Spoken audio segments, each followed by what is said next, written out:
दोस्तों, मुदस्सिर चौधरी आज का प्रोग्राम देर आमद यहाँ मरी से बर्फ़ में।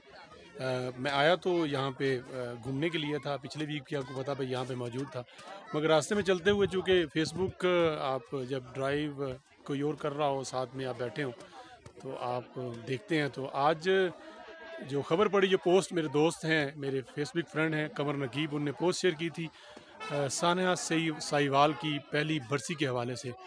और यकीन माने जब मैं मरी के करीब पहुंचा और फिर जब यहाँ इस स्पॉट पे पहुंचा, मेरे पीछे देख रहे हैं छोटे छोटे बच्चे हैं, छोटी बच्चियां हैं अपने वालिदैन के साथ यहाँ पे वो एंजॉय करने के लिए आई हुए हैं, बर्फ़ एंजॉय कर रहे हैं, बर्फ़ एक दूसरे पे फेंक रहे हैं।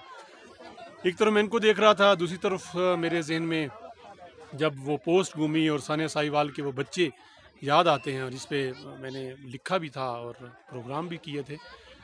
आज 1 साल हो गया, और पहले तो सबसे पहले उन वालिदैन के लिए दुआ, अल्लाह ताला उनके अगले जहान अच्छे करे, उनके मग़फ़िरत करे, उनके दर्जात, यकीनन वो शहीद हैं और अल्लाह ताला उनको उन मासूमों के दर्जात बुलंद फरमाए और उन बच्चों को सब्र दे जो कि छोटी उम्र में उनके साथ ये सानिया पेश आया। जिन जिन दोस्तों को सानिया साहिवाल याद है, यकीनन जब ये मेरी बात इस मुकाम पे खड़े होकर सुन रहे होंगे, वो एक दफ़ा तो ज़रूर परेशान भी होंगे और उनके दिल आज़ारी भी शायद कहीं ना कहीं हो रही होगी। मगर मैं इसलिए ये शेयर करता जा रहा हूँ कि जो उन मासूम बच्चों के साथ हुआ या उन वालिदैन के साथ हुआ और उसके बाद जो हुआ, वो एक सानहा था, वो अफसोसनाक था। 1 साल गुजर गया, आज तक हमें पता नहीं चला कि उस साने में जो लोग चले गए, जिनको गोलियां मार के, जिनको दहशतगर्द बना के मार दिया गया, जिनको ये कहकर मारा गया कि एक टेररिस्ट थे, जो एक सुसाइडर बम, ग्रेनेड्स, पता नहीं क्या क्या बरामद किए गए उस वक़्त, वो लेके वहाँ पे मूव हो रहे थे, सफ़र कर रहे थे और मुखबिर पे उनको मार दिया गया। एक मियाँ बीवी को मारा गया, ड्राइवर उनका जो दोस्त था, मोहल्लेदार था, उसको मारा गया। उसका तो बाकायदा दहशतगर्द कहा गया उसके घर तक, और उसके बाद पता नहीं क्या क्या अफवाहें फैलाई गई। और जिस तरह बच्चों को ज़ख्मी किया गया, पता नहीं वो बच्चे कैसे बच गए। अल्लाह ताला की कोई शान है कि इतनी फायरिंग के बावजूद। और वहाँ के जो ऐनी शाहिदीन थे जो पहले वहाँ पहुँचे, तो उन्होंने बताया ये 2 बच्चे इसलिए बच गए, ये अपने माँ बाप की गोद में थे। एक बच्चा ये अब माँ बाप गोद में थे और माँ बाप ने इनके ऊपर अपने आप को गिरा लिया और इस वजह से गोलियों से बच गए। और एक बच्ची जो ज़िंदा बच गई थी, जिसको बाद में जाके करीब से रख के गोलियाँ मारी गई, ये वो अफसोसनाक सूरत हाल थी। और आज उसको 1 साल बीत गया। उससे 1 साल में क्या इंसाफ मिला, किसको इंसाफ मिला, कैसे उन लवाहिकीन के मुंह बंद किए गए, कैसे उनको उन बच्चों को, उनके वालिदैन जिनको बेदर्दी से मार दिया गया, उनको खामोश करा दिया गया, उनके लवाहिकीन को खामोश करा दिया गया। और यकीनन मैं तो यकीन से कहता हूँ, ये तो दियत के नाम पे एक रिश्वत ही दी जाती है और बाकी तो ऐसा कुछ नहीं है। कैसे उनको चुप करा दिया गया?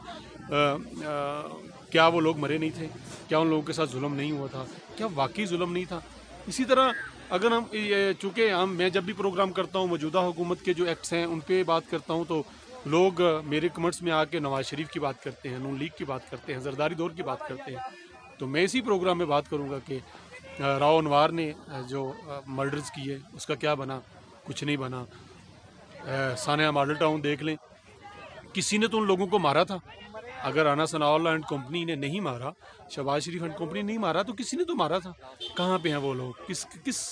कौन को इंसाफ देगा? मैं तो कभी कभी सोचता हूँ, हम ये लिखते बोलते हैं और बात करते हैं, कभी कोई ऐसा वक्त आ गया तो हमें भी कोई चलते हुए राह चलते मार देगा और बाद में कौन पूछने वाला होगा? हमारे लवाहिकीन को, हमारे घर वालों को इस बात पे राज़ी कर लिया जाएगा कि आपकी ये दियत है, आपके ये पैसे हैं, ये नेमल बदल है उसके खून का, क्या ऐसे करके राज़ी कर लिया जाएगा? नहीं। इंसाफ का बोलबाला जब तक नहीं होगा, ये सानहात होते रहेंगे। और सच में मैं बार बार कहता हूँ कि ये आखिरी सानहा नहीं है। इस तरह के सानहात पहले भी होते आए हैं, आगे भी जिस तरह के जो हालात अभी चल रहे हैं मुतवक्को हैं। आज के लिए इतना ही। अपना ख्याल रखें और कोशिश कीजिएगा कि जब इस तरह का आपको कोई मौका आए, तो अल्लाह ताला तो आपको बचाएगा। आप भी कोशिश कीजिएगा कि उन दरिंदों से जो बिना पूछे बिना जाने गोलियां दाग देते हैं, उनसे आप बच जाएं। अल्लाह हाफिज़।